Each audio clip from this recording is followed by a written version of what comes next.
Speaker साहब, हम बात करते हैं कि हमें इश्यूज में सियासत करनी चाहिए, हमें अवाम के मुफाद में सियासत करनी चाहिए।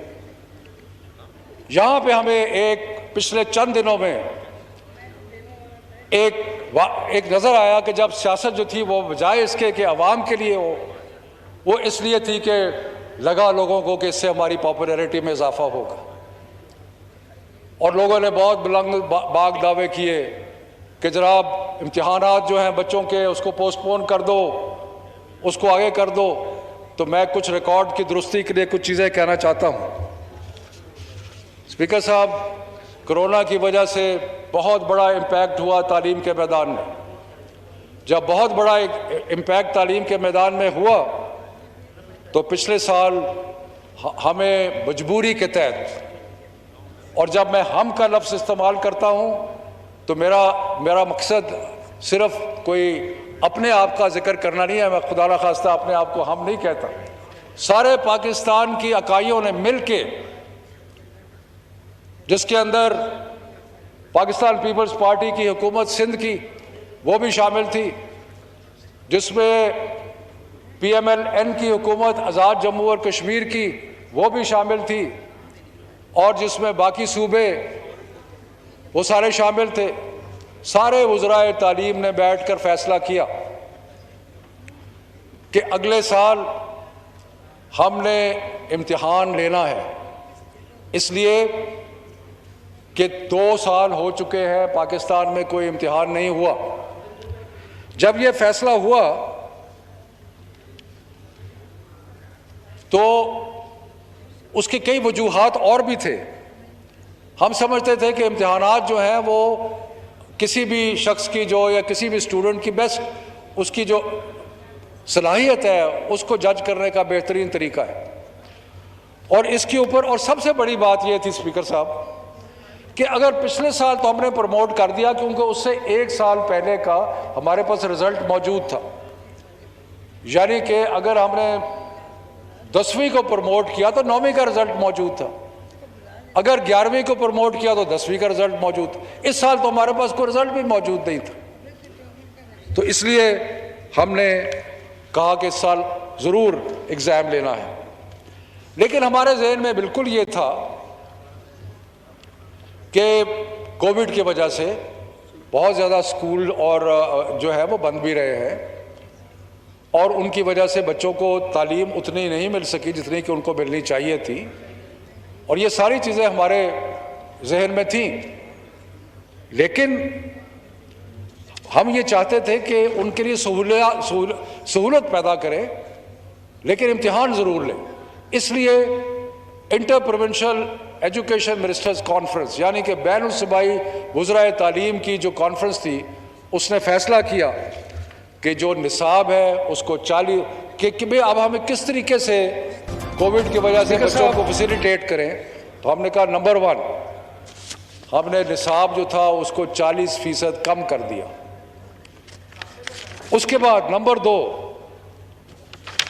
जो इम्तिहान की तारीख होती थी वो आपको स्पीकर साहब बखूबी इल्म होगा कि एंड मार्च अर्ली अप्रैल में इम्तिहानात मैट्रिक के FA FSC के हो जाते थे। हमने वो तारीखें आगे करनी शुरू की। पहले हमने मई तक उसको पोस्टपोन किया, फिर 2 जून को हमने ऐलान किया, मैंने ऐलान किया कि अब हम इसको जुलाई में लेके जा रहे हैं। ये जो 3 महीने के लिए हमने पोस्टपोनमेंट की, ये इसलिए की कि हमारे ज़हन में था कि इनको बच्चों को मज़ीद तैयारी करने का टाइम मिल जाए। और 2 जून को मैंने प्रेस कॉन्फ्रेंस की और मैंने कहा कि हम आपको अब 6 हफ्ते और दे रहे हैं और इन 6 हफ्तों में आप तैयारी कर लें। फिर यहाँ रुके नहीं, हमने ये किया कि हमने मैट्रिक के जो 8 मज़ामीन थे उनमें से 4 जो थे उनका इम्तिहान ख़त्म कर दिया। हमने कहा कि सिर्फ 4 मज़ामीन है जिस पे आप इम्तिहान दें मैट्रिक के इलेक्टिव सब्जेक्ट्स। और इसी तरह FA FSC के जो 7 मज़ामीन थे, हमने कहा जी कि उसके अंदर आप 4 मज़ामीन के इम्तिहान नहीं देंगे, सिर्फ 3 मज़ामीन जो इलेक्टिव है उनके इम्तिहान देंगे। सो स्पीकर साहब सिलेबस रिड्यूस कर दिया, जिन पर्चों में इम्तिहान होने थे वो रिड्यूस कर दिए, टाइम तकरीबन 3 महीने और दे दिया, और बड़ी मुश्किल थी टाइम को मज़ीद एक्सटेंड करने की। वजह क्या थी? वजह ये थी कि जो इम्तिहानात और कॉलेजेस और यूनिवर्सिटी का एक साइकिल है, आपको बखूबी इस चीज़ का इल्म है कि जब रिज़ल्ट आता है FA FSC का तो उसके बाद यूनिवर्सिटीज़ में एडमिशन शुरू हो जाती है, मेडिकल कॉलेजेस में एडमिशन होती है, इंजीनियरिंग कॉलेजेस में एडमिशन होती है। जितना एग्ज़ाम लेट होता है उतनी एडमिशन जो होनी है वो मुश्किल हो जाती है। तो इसलिए ये सारी चीज़ों को मद्देनज़र रखते हुए हम बात जुलाई तक एग्ज़ाम को 3 महीने पोस्टपोन किया, सब्जेक्ट्स रिड्यूस किए, सिलेबस रिड्यूस किया। अब उसके बाद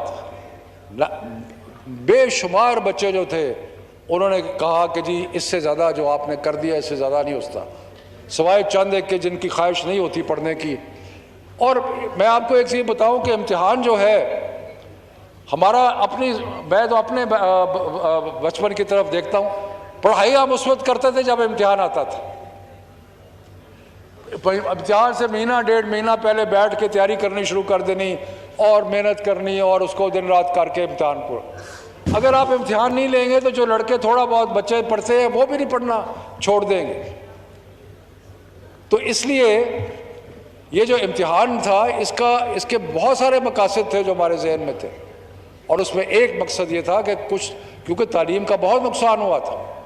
उसके बाद हुआ क्या, बहुत प्रेशर, सोशल मीडिया पे ट्रेंड चलाए गए, और मुझे इंतहाई अफसोस के साथ है कि ऐसे हमारे मौजूद मेंबरान जिनसे मुझे तवक्को नहीं थी, जिनको मैं समझता हूं कि जो हालात को समझते हैं लेकिन सियासी मजबूरियों की वजह से कोई फ़ायदा उठा ले, कोई सस्ती शोहरत मिल जाएगी शायद, उसकी वजह से जिस तरीके से अब हुआ क्या है स्पीकर साहब, बलूचिस्तान का इम्तिहान ओवर हो चुका है, सिंध का इम्तिहान हो के जल्दी ख़त्म हो जाएगा, और Punjab, KP, Gilgit Baltistan, Azad Jammu and Kashmir और इस्लामाबाद में इम्तिहान जो चल रहा है। एक और फिक्शन जो थी वहाँ पे पैदा की गई, हालांकि बार बार मैंने हर तकरीर में, हर बयान में ये कहा कि ये फ़ैसला जो है ये बैनुल सूबाई